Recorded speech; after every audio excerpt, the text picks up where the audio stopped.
Nako mga mommy at daddy, may problema ba kayo sa mga pagtanggal ng mga nakasulat na Crayola sa pader ninyo? Nako, sakto may life hack ako para dyan at simple lang ang gagawin natin. At ito lang ang mga kailangan. Hair blower o dryer at wet wipes. Ito ang life hack dyan. Ilagay sa pinakamainit na setting itong dryer natin, ang blower natin.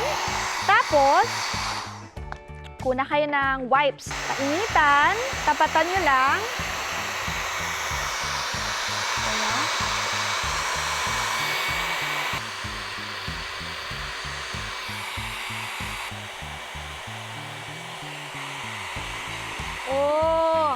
Last one. Tignan nyo. Paano natin buburahin to?